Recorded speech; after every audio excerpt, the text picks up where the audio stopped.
Country and government. Indigenous, that's where they're from. Kinship group.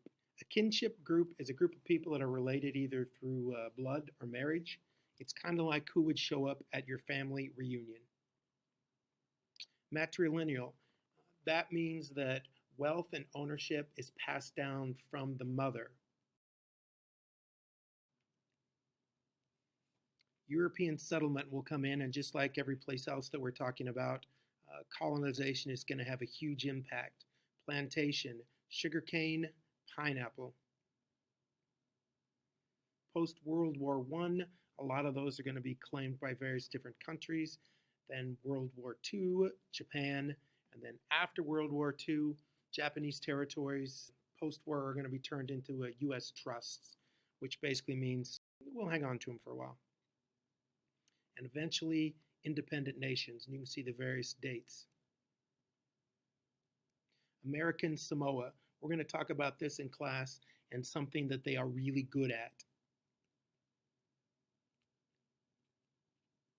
We've talked about your three major island groups. I hope you know those regions. 40,000 years ago is a long time. Let's see how that could have happened.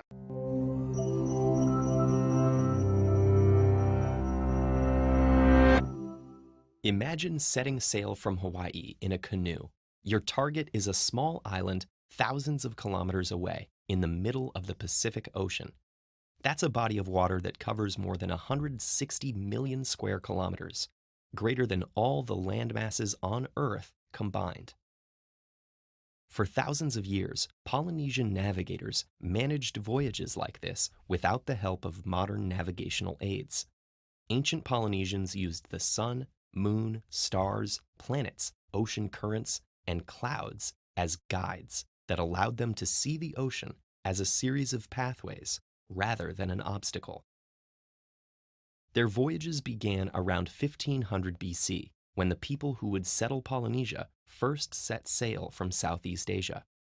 Early Polynesians eventually settled a vast area of islands spread over 40 million square kilometers of the Pacific Ocean. Some historians believe the voyagers moved from place to place to avoid overpopulation, others that they were driven by war. Voyages became less frequent by around 1300 AD, as Polynesian societies became more rooted in specific locations. During the voyaging period, successful journeys depended on a number of factors: well-built canoes, the skill of navigators, and weather being some of the biggest. Voyages relied on sturdy va'akalua, or double-hulled canoes, which were powered by sails and steered with a single large oar. Canoe building involved the whole community, bringing together the navigators, canoe builders, priests, chanters, and hula dancers. Navigators were keen observers of the natural world. They were abundantly familiar with trade-wind-generated ocean swells, which typically flow northeast or southeast. By day, navigators could identify direction by the rocking motion of their canoes caused by these swells. But sunrise and sunset were even more useful. The sun's position indicated east and west and created low light on the ocean that made it possible to see swells directly. At night, navigators used something called a star compass, which wasn't a physical object, but rather a sort of mental map. They memorized the rising and setting points of stars and constellations at different times of the year. They used those to divide the sky into 4 quadrants, subdivided into 32 houses, with the canoe in the middle. So, for example, when they saw the star Pura Atea rising from the ocean, they knew that to be northeast. They had some other tricks, too. The Earth's axis points towards Hokupa'a, or the North Star, so called because it's the one fixed point in the sky as the Earth rotates, and always indicates north. However, it's not visible south of the equator, so navigators there could use a constellation called Neve, or the Southern Cross, and some mental tricks to estimate where south is. For instance, draw a line through these 2 stars, extend it 4.5 times, and draw another line from there to the horizon. That's south. But the sky also contains navigational aids much closer to Earth: the clouds, Besides being useful weather cues, under the right conditions, they can indicate land masses. For instance, the lagoons of Pacific atolls can actually be seen reflected on the underside of clouds, if you know what to look for. And high masses of clouds can indicate mountainous islands. Once navigators neared their destination, other clues such as the flight patterns of birds, floating debris or vegetation, and types of fish in the area helped determine the proximity of land. For example, the Manuoku had a known flight range of 190 kilometers and could be followed back to shore. So how do we know all of this? Partially through evidence in petroglyphs, written observations of European explorers, and Polynesian oral traditions, but also by trying them out for ourselves. In 2017, a voyaging canoe called Hokulea completed a worldwide voyage using only these techniques.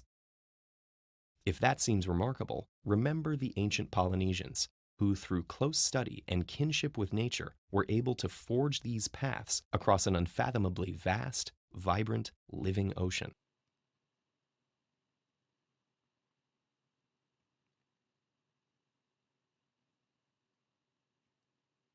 Hunters, gatherers in the rainforest, that's pretty typical. The pig will be domesticated 9,000 years ago, but they will bring it from Asia. That is not an indigenous animal. Micronesia, dated with languages so you can kind of tell where people are coming from. 2,000 to 3,500 years ago, more population, or at least higher density.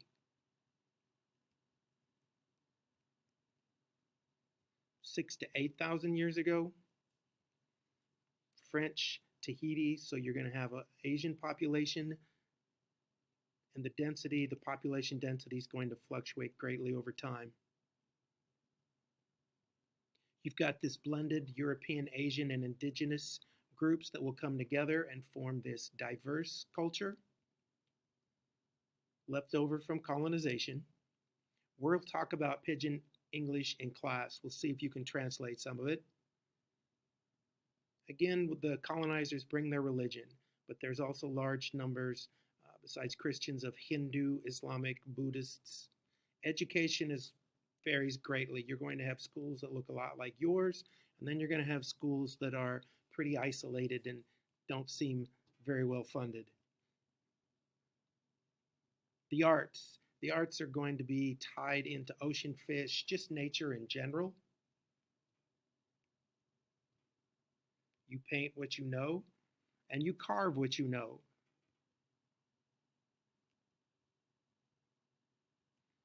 The architecture, you can see the steep slopes for dealing with large amounts of rain, and the stilts. The house is up off the ground, and that architectural style still continues.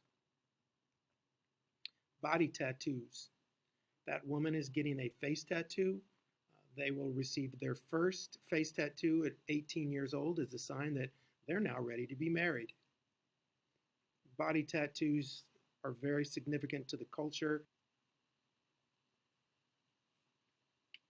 Agriculture, that's a rice paddy, that's very labor intensive. Each plant has to be planted by hand. Tourism has become one of, if not the largest economic activity on many of these islands. That'll talk about the South Pacific Tourist Organization. And this is why tourism. Call centers. Nobody cares where you're at. You can make phone calls from wherever. The farms, communally run by villages. This is a tradition that dates back hundreds, if not thousands of years. Very little mineral resources. Forestation, you have to be careful because you can cut them all down. People like things from old times, so there are still people making these. And then